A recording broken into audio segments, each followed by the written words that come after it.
அன்னம்மா மசாலாவுடன் சுவையான மட்டன் குழம்பு வைக்கலாம். இதோ பாருங்கள், இதன் நறுமணம் மிகச் சிறந்தது. இந்த மசாலா தூள் நல்ல நிறத்தையும் சுவையையும் தரும். நீங்களும் இதை பயன்படுத்திய பரிய சுவையை அனுபவியுங்கள். தொடர்புக்கு Annamma masala, 3 road, Salem 4. Cell number 9600656631. அன்பானவர்களுக்கு வணக்கம். மதிப்பிற்கும் மரியாதைக்கும் உரிய ஆன்மீக அன்பர்கள், 12 ராசி நேயர்கள், 27 நட்சத்திரக்காரர்கள், இது பராபவ வருஷம் ஆவணி மாதம். ஆவணி மாசம்னா இதுக்கு சிரவண மாசம்னு பேர். ஆவணியில் வரக்கூடிய திருவோணம் நட்சத்திரம் மிகவும் சிறப்பு வாய்ந்தது. உங்களுக்கெல்லாம் தெரிஞ்சிருக்கும், கேரளாவில் ஓணம் பண்டிகை அப்படின்னு சொல்லக்கூடிய மாதம் திரு ஓணம் அப்படின்னு சொல்லுவாங்க. இந்த திரு ஓணம் பெருமாளுடைய நட்சத்திரம், வாமன அவதார நட்சத்திரம் அதுதான், பெருமாளுடைய நட்சத்திரமும் அதுதான். அதனால அது திரு ஓணம் அப்படின்னு சொல்லக்கூடிய அவதார தினம் அப்படின்னு சொல்றதுனால அந்த திரு ஓணம் அப்படின்னு. இப்போ ஆவணி மாதம், சிரவண மாதம், ஆவணி 18/8/2026 17/9/2026 வரை 31 நாட்கள். அதில் பார்த்தீங்கன்னா 18ஆம் தேதி மாதம் பிறகுது.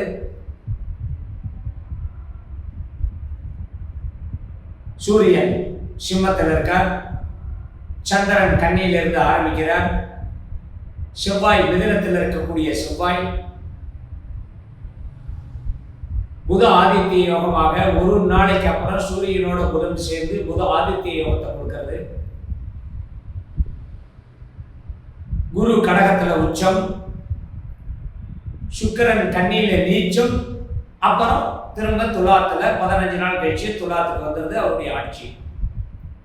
சனி பகவான் வக்கரகதியில, உத்தரட்டாதி நட்சத்திரம் வக்கரகதியில் இருக்கு. ராகு கும்பத்திலையும் கேது சிம்மத்திலையும். சூரியனோட கேது அஸ்தங்கமாகுது, ஆனா ராகு கேதுக்கு அஸ்தங்கம் கிடையாது. அதே போல புதன் சுக்கிரனுக்கு அஸ்தங்கம் உண்டு, புதனுக்கு அஸ்தங்கம் கிடையாது. ஏன்னா நியர்பை, சூரியனுடைய கிரகத்துக்கு நியர்பையா இருக்கக்கூடியது புதன். அதனால புதனுக்கு அர்த்தங்கம் கிடையாது. ஆனால் அதே இடத்துல யோகத்தை கொடுக்குறாங்க. ஜோசியத்துல இதுதான் பல விஷயங்கள் நம்ம தெரிஞ்சுக்கணும், ஆராய்ச்சி பண்ணிக்கணும். என்கிட்ட திருமண ஜாதகம் பொருத்தம் பார்க்க வரும்போது சில பேர் ரொம்ப தெரிஞ்ச மாதிரி என்கிட்ட கேட்பாங்க, எல்லாம் அஸ்தங்கம் ஆயிடுச்சு, அஸ்தங்கம் ஆயிடுச்சுன்னு சொல்றாங்க. எல்லா கிரகங்களும் அஸ்தங்கம் ஆயிடுச்சு. சூரியனுக்கு மிக அருகிலே வரக்கூடிய கிரகங்கள்லாம் அஸ்தங்கம், அதுல மாற்றுக்கிறது இல்லை. ஆனா புதனுக்கு அர்த்தங்கம் கிடையாது, சுக்கிரனுக்கு ஒரு பாதி அர்த்தங்கம் கிடையாது, ஒரு பாதி அர்த்தங்கம். இப்போ சூரியன் சிம்மத்துல, சுக்கிரன் கன்னியில். அர்த்தங்கமான அர்த்தங்கம் இல்லை. அதாவது 2 பாகம் அல்லது சில டிகிரிகள், கலை பாகை, கலை விகலை அப்படின்னு சொல்லக்கூடியது. கிம்ஸ்து லக்னம், இந்து லக்னம் இதெல்லாம் போடும் பொழுது இந்த அர்த்தங்கம் வராது.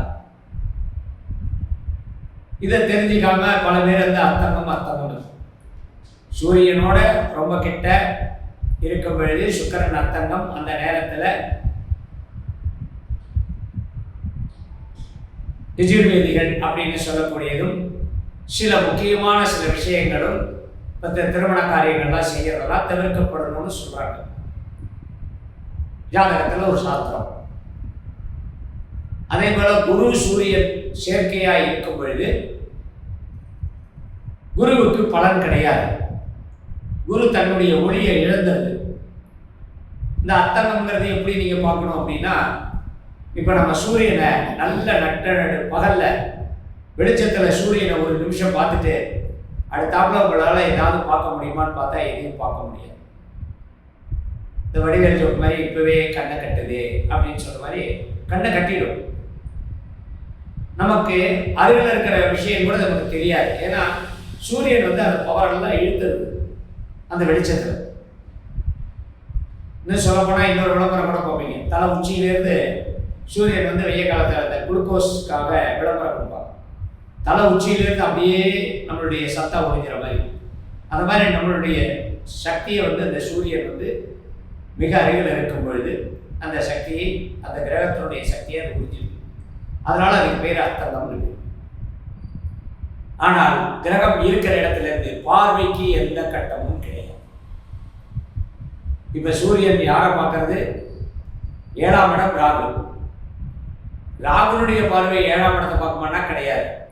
சூரியன் தான் ராகுவை பார்க்கறது. அப்போ கேது கூட இருக்கும்போது கிரகணம்.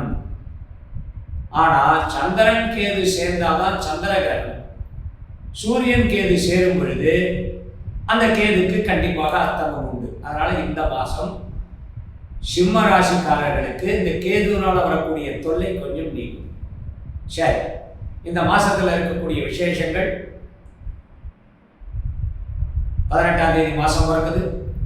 21ஆம் தேதி வெள்ளிக்கிழமை வரலட்சுமி பண்டிகை. மாங்கல்யம் காக்கும் வரலட்சுமி பூஜை. சின்னதா ஒரே வரி டைட்டில் அதுதான். ஆடி மாசத்துல எப்படி ஆடிப்பூரம் புத்திரவாக்கியம் வரணும் ஆடிப்பூரம்னு சொல்றோமோ அந்த மாதிரி மாங்கல்யம் காக்கும் வரலட்சுமி பூஜை. அடுத்தது திருவோணம். ஓணம் பண்டிகை. திருவோணம் பிராமணர்கள் அவர்களுக்கு சில பிரிவுகள் உண்டு. ரிக்வேதம், யஜுர்வேதம், சாமவேதம். ரிக்வேதிகளாக இருக்கக்கூடியவர்களுக்கு 26ஆம் தேதி திருவோணம் நட்சத்திரம், ஓணம் பண்டிகை அன்னைக்கு ரிக்வேத உபாகர்மா, அதாவது பூனல் பண்டிகை. அடுத்த நாள் பௌர்ணமி. அன்றைய தினத்திலே யஜுர்வேதிகளுக்கு உபாகர்மா. அடுத்து 28 காயத்ரி ஜபம். அனைத்து மக்களும், ஆன்மீகத்தில் இருக்கக்கூடிய அனைத்து நபர்களும் அன்றைய தினத்திலே ஓம்போர் புவசிவக தத்சவதுகரேண்யம் பத்மோதீவஸ்ய தீமகி தீயோயோட பிரஜோதயாது அப்படின்னு சொல்லக்கூடிய காயத்ரி மந்திரத்தை அன்றைய தினத்திலே 1008 தடவை அமர்ந்து, நின்று, நடந்து ஏதாவது ஒரு வேலை செய்து கொண்டு இருக்கும் பொழுதோ அந்த வீட்டில் அந்த காயத்ரி மந்திரத்தை சாண்டிங்காகவும் போடலாம். ஒரு டேப் ரெக்கார்டில், ஒரு இதில் போட்டு, ஒரு கார்டில் போட்டு பாட விடலாம். அந்த காயத்ரி மந்திரம் வீடு பூரா ஒலிக்கும் பொழுது அதனுடைய வைப்ரேஷன் அந்த வீட்டை பாதுகாக்கும். நமக்கு உடலுக்கு நல்லது, மனசுக்கு நல்லது, அந்த வீட்டுக்கு நல்லது இந்த காயத்ரி மந்திரம். இது அன்றைய தினத்திலே 1008 தடவை பிராமணர்களாலே, அந்தணர்களாலே அன்றைய தினத்திலே காயத்ரி ஜபம் அப்படின்னு சொல்லக்கூடிய பண்டிகை. அடுத்ததாக சங்கடகர சதுர்த்தி. அதற்கடுத்து 4/9 கோகுல அஷ்டமி. கோகுலாஷ்டமி கிருஷ்ணர் பிறந்த நாள். ரோகிணி நட்சத்திரமும் அஷ்டமியும் சேரும் பொழுது கோகுலாஷ்டமி. அடுத்து 14ஆம் தேதி விநாயகர் சதுர்த்தி. இந்த விசேஷங்கள்லாம் மிகவும் சிறப்பு வாய்ந்தது. குறிப்பா சொல்லணும்னா இந்த மாசத்துல சிம்ம லக்னத்துல எந்த காரியங்களும் செய்யக்கூடாது. ஏன்னா லக்னத்துக்கு 2ஆம் இடத்துல சுக்கிரன் இருக்கிறது, அதை விட்டுருங்க. லக்னத்திலேயே கேது இருக்கிறதும் 8ஆம் இடத்துல சனி இருக்கிறதும் சுபகாரியங்களை தவிர்க்க வேண்டிய லக்னம். அதாவது திருமணம், கிரகப்பிரவேசம், இதற்கெல்லாம் இந்த அதிகாலையில பண்றேன் அப்படின்னு 5:47க்கு மேல 7:47 வரைக்கும் சிம்ம லக்னம். அந்த லக்னம் ஒரு நாளா அப்படின்னே கொஞ்சம் கொஞ்சமா குறையும். குறைஞ்சி கடைசியில் 7 மணியோட நின்றும், அதாவது 6 மணி 6:15 மணியோட நின்றும். இது சிம்ம லக்னம். இந்த மாசத்துல கிரகநிலை இந்த செவ்வாய் நான் சொன்னேன். இந்த மாசம் பூரா செவ்வாய் மிதுனத்தில் இருக்கு. அதனுடைய பார்வை தனுசு ராசியை பார்க்கறது. பார்வைகள் இப்போ குரு வந்து 5, 7, 9 பார்வை உச்சமாக இருந்து 5, 7, 9 பார்வை. சுக்கிரன் நீச்சமாயிருக்கிற சுக்கிரன் 15 நாள் அடுத்த சுக்கிரன் முறையே மீனத்தையும் மேஷத்தையும் பார்க்குறது. இந்த பார்வையை வச்சு தான் ராசி பலன்கிறது ஒரு சிறப்பு. அதே போல நட்சத்திர சாரம், கிரகங்கள் நட்சத்திரம் எந்த நட்சத்திரத்தில் உட்காருதோ அந்த நட்சத்திரத்தை வச்சு தான் சொல்றாங்க இந்த நட்சத்திர பலன்கள்லாம் கிடைக்கும். ஆனால் ராசி பலன் தான் முக்கியம். இப்போ கிருத்திகை மேஷத்திலேயே இருக்கு, ரிஷபத்திலேயே இருக்கு. ஆனால் ரிஷபத்தில் வரக்கூடிய கிருத்திகை தான் முழு பலன்களை கொடுக்கும் நட்சத்திர பலன். இதெல்லாம் தெரிஞ்சுக்கிட்டு அதுக்கு தகுந்த மாதிரி அந்த ராசி பலனை உங்களுக்கு எடுத்து படித்து அதை ஆராய்ச்சி செய்து உங்களுக்கு அதனுடைய எக்ஸ்ட்ராக்ட் அதனுடைய பலன்களாக உங்களுக்கு சொல்லுறேன். இனி 12 ராசிகளுக்கு உண்டான பலன்களை பார்ப்போம். அன்னம்மா மசாலா பருப்பு பொடி பொங்கா சுவையில் அசத்தல், ஆரோக்கியத்தில் கலக்கல். தொடர்புக்கு Annam Masala, 3 road, Salem 4, cell number 9600656631. அன்பான மீனராசி நண்பர்களே, மீன லக்னக்காரர்கள், ராசியில சனி வக்கரகதி, 7 சனி. குறிப்பாக உத்தரட்டாதி நட்சத்திரக்காரர்கள் மிகவும் மிகவும் எச்சரிக்கையாக இருக்க வேண்டியது, ஜாக்கிரதையாக இருக்க வேண்டிய நேரம். இந்த மாசம் நல்ல மாசம், சுப மாதம். எவ்வளவு கட்டம் வந்தாலும் அதை சமாளிக்கக்கூடிய தைரியத்தை கொடுக்கக்கூடியது அத்தனை கிரகங்களும். 7 சனியினுடைய தாக்கம் உங்க மனசை பாதிக்கும். நீங்க செய்யற செயல்ல பாதிப்பு இருக்காது. அப்ப என்ன பண்ணணும்னா அந்த ராசிகளுக்கு ஒரே ஒரு சின்ன குறிப்பு மட்டும் சொல்றேன். அது எந்த வயதுக்காரர்களாக இருந்தாலும் சரி, உங்களுடைய கட்ட நட்டங்களை கண்டிப்பாக அடுத்தவர்கள்ட்ட நீங்க பகிர்ந்துக்கணும். மனம் விட்டு பேசணும். மனசுல இருக்கிற பாரத்தை எல்லாம் அடுத்தவங்க கிட்ட தூக்கி கொடுத்துருங்க. அவங்க வாங்குறாங்களோ, கீழே போட்டுக்கிறாங்களோ, இல்லை அவங்களுக்கு அனுசரணையா பேசுறாங்களோ, இல்லை மனசுக்குள்ள இவங்களுக்கு இதான் நடக்கும், இவங்க யார் நம்பினாங்க, இப்போ மட்டும் என்னை நம்பி பேசுறாங்களேன்னு மனசுக்குள்ள நினைச்சாலும் நீங்க அவங்க கிட்ட சொல்லும்போது, ஓ அப்படியா, அடாடா, சரி சரி இது கஷ்டம் தான், ஆகும் கொஞ்சம் தைரியமாயிடும் அப்படின்னு சொன்னாவே ஒரு கடவுளோ ஒரு குருவோ உங்களுக்கு சமாதானம் பண்ண மாதிரி, ஒரு ஆசீர்வாதம் பண்ண மாதிரி நினைச்சுங்க. குறிப்பாக இந்த இளவயது ஓடி ஓடி சம்பாதிக்கிறது, நமக்கு அவ்வளோ வேணும் இவ்வளோ வேணும்னு நினைக்கிறது, இதெல்லாமே உங்களுக்கு ஒரு லட்சியமா கூட இருக்கணும். ஆனா அது நல்ல வகையில் இருக்கணும். நீங்க நியாயமாக நேர்மையாக எல்லா விஷயத்திலையும் நடந்துக்கணுங்கிற உங்களுடைய அடிப்படை எண்ணம் உங்களை என்னைக்கும் காப்பாற்றும். நீங்க அரசியல்ல இருந்தாலும் அதே தான், சினிமாவில் இருந்தாலும் அதே தான். அடிப்படையில நீங்க நல்லவர்கள்.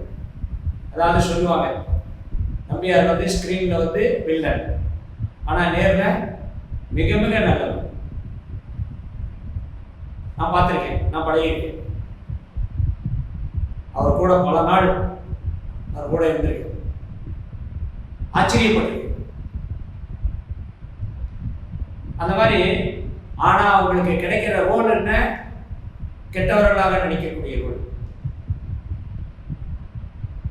அந்த மாதிரி இருக்கக்கூடிய ஒரு சீன் கிரியேட் உங்களுக்கு அப்பப்போ இது உருவாகும். ஆனா அதுல இருந்து நீங்க எப்பவுமே நல்லவராக இருக்கிறது தான் உங்களுக்கு அடிப்படை தன்மை. பொதுவாக அந்த ராசியில பாருங்க, அதிகமா வாத்தியார் தான் இருப்பாங்க, ஆசிரியர்கள். அது சின்ன ஸ்கூல்ல இருந்து பெரிய ஸ்கூல், காலேஜ் வரைக்கும் இருக்கக்கூடிய ஆசிரியர்கள்லாம் இதுல தான் டெவலப் பண்ணணும். இல்லைன்னா உங்களுக்கு அந்த குருவோட தாக்கம் இருக்கும். நீங்க ஆசிரியர்கள் மீன ராசி இல்ல வேற ராசி வாத்தியாரு அப்படின்னா பாத்தீங்கன்னா குரு நல்ல இடத்துல இருக்கும். அந்த குரு தான் உங்க ராசியே அப்படியே ஆட்சி பண்ணும் உங்க ஜாதகத்தையே. அதனால நீங்க ஆசிரியர். ஆசிரியர் வந்து லஞ்சம் வாங்க முடியுமா? பிள்ளைங்க உனக்கு 10 மார்க் போடுறேன், ஜாஸ்தியாக போடுறேன், எனக்கு ஒரு 10,000 கொடு அப்படின்னு கேட்க முடியுமா? போறீங்க, உங்கள் கடமையை செய்றீங்க, வரீங்க. அந்த மாதிரி தான் இது ஒரு மாடல். நான் சொல்றது மாடல். என்ன மாடல்? எதை செஞ்சாலும் நல்லதாகவே நினைச்சு செய்யக்கூடிய ஒரு எண்ணம் உங்ககிட்ட இருக்கு. ஆனால் குடும்பத்தில் தான் நிறைய ரியாக்ஷன்ஸ்லாம் நிறைய இருக்கும். அதனால நீங்கள் ஆண்களாக இருந்தால் மனசு விட்டு போயிடுறீங்க, பெண்களாக இருந்தால் அடுத்தவங்ககிட்ட சொல்லி நீங்கள் ஆறுதல் தெரிவிக்கிறீங்க. இது நல்லது தான். இந்த மாதத்தில் உங்களுக்கு அதுதான் அதிகமாக இருக்கும். இன்னும் சொல்லப்போனால் ரொம்ப ரொம்ப ரிலாக்ஸாக இருங்க, ஜாலியாக இருங்க. 50 வயசுக்கு மேலே இருக்கக்கூடியவங்க, ஒரு 65 வயசு வரைக்கும் இருக்கிறவங்க உண்மையிலுமே இதைத்தான் செய்யும். உங்களுடைய கட்ட நட்டங்களை அவர் அடுத்தவட்ட பகிர்ந்துங்க. செய்யக்கூடிய உத்தியோகம் உங்களுக்கு தொடர்ந்து இருக்கும், நல்ல முறையில் இருக்கும், எந்த சிரமமும் இருக்காது. நல்ல எதிர்பார்ப்போட எல்லா வேலைகளும் செய்ய செய்ய உங்களுக்கு என்னென்ன நல்லது நடக்குமோ எல்லாம் நடக்கும். 7 சனியுடைய தாக்கம் உங்கள் மனசளவில் பாதிப்பு உருவாக்கும். செயலில் பாதிப்பு இருக்காது, உடல்நிலையில் பாதிப்பு இருக்கும், ஆனால் அது பெரிய கட்டத்தை கொடுக்காது. வெளியூர் பிரயாணங்கள் உங்களுக்கு நல்ல ஒரு விஷயமாக இருக்கும். ஆன்மீக பயணங்கள் உங்களுக்கு தொடர்ச்சியாக. ஒரு முக்கியமான விஷயம் என்னென்னா, இந்த ஆவணி மாதத்துலேருந்து நீங்கள் எடுத்துங்க.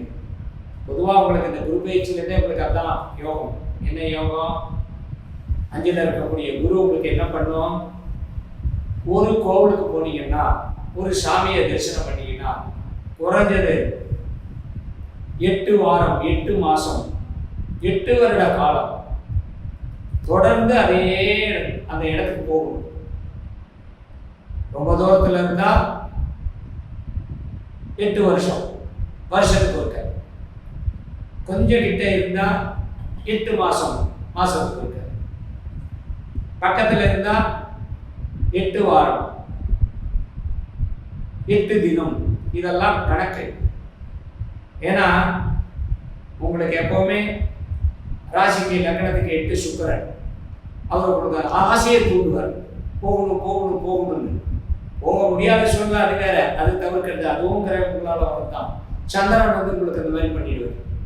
திடீர்னு போக முடியல, திடீர்னு கோபம் வந்துடும், திடீர்னு யாராவது ஒருத்தர் ஏதாவது சொல்லிடுவாங்க, இல்லை இந்த வாரம் வேண்டாம் அடுத்த வாரம் போகலான்னு நினைப்பீங்க. இதெல்லாம் உங்களுக்கு இருந்தாலும் ஆன்மீகங்கிறது உங்களுக்கு என்ன அப்படின்னா, தொடர்ந்து 8, 9, 10ங்கிறது உங்களுக்கு ரொம்ப நல்ல யோகமானது. ஆன்மீக பயணம், ஆன்மீக தரிசனம், கடவுளுடைய வழிபாடு உங்களுக்கு எல்லாமே 8ல் தான் முடியும், 8ல் தான் சரியாகும். அதனால் உங்களுக்கு இந்த 7 சனியுடைய தாக்கம் குறையணும்னா இதை நீங்கள் கடைபிடிக்கும். 8 நாள் தொடர்ந்து ஒரு இடத்துக்கு போங்க, 8 வாரம் ஒரு இடத்துக்கு போங்க, 8 மாதம் ஒரு இடத்துக்கு போங்க, 8 வருஷம் ஒரு இடத்துக்கு போங்க. கண்டிப்பாக பாருங்க, எந்த கிரகம் எந்த இடத்துல இருந்தாலும் உங்களை நல்ல விஷயங்களை செய்ய முடியும். இது 50லிருந்து அதுக்கு மேலே இருக்கக்கூடிய வயதுக்காரர்கள் அத்தனை பேரும் செய்யக்கூடிய நல்ல விஷயம். உறவுகள், கணவன் மனைவி உறவு சிறப்பாக இருக்கும், எந்த கட்டணமும் கிடையாது. மகன் மகள் அவர்களுக்காக நீங்கள் செய்யக்கூடியது எதுவுமே உங்களுக்கு சோடை போகாது. புதியதாக வீடு நிலம் வாங்கவும் விற்கவும் 2மே உங்களுக்கு இப்போ யோகமான நேரம். கையில் பணம் ஏறும். புதியதாக கடன் வாங்க வேண்டாம், பழைய கடனை அடைப்பீர்கள். கொஞ்சம் மருத்துவ செலவு வைக்கும், மனசுல நிறைய பயத்தை உண்டாக்கும். அதை மட்டும் தவிர்க்கிறதுக்கு அடுத்தவர்களுடைய பழக்கம், நட்பு பாராட்டுறது, நண்பர்கள்ட்ட எல்லா விஷயத்தையும் சொல்றது உங்களுக்கு ஒரு பெரிய ரிலாக்ஸை கொடுக்கும், மன அமைதியை கொடுக்கும். நல்லதே நடக்கட்டும் என்று சொல்லி. அண்ணம்மா, பிரியாணி மசாலா சேர்க்கும் போதே வாசம் பிரமாதமா இருக்கு, சாப்பிடும்போது சுவை அட்டகாசமா இருக்கும். தொடர்புக்கு Annam Masala, 3 road, Salem 4. Cell number 9600656631.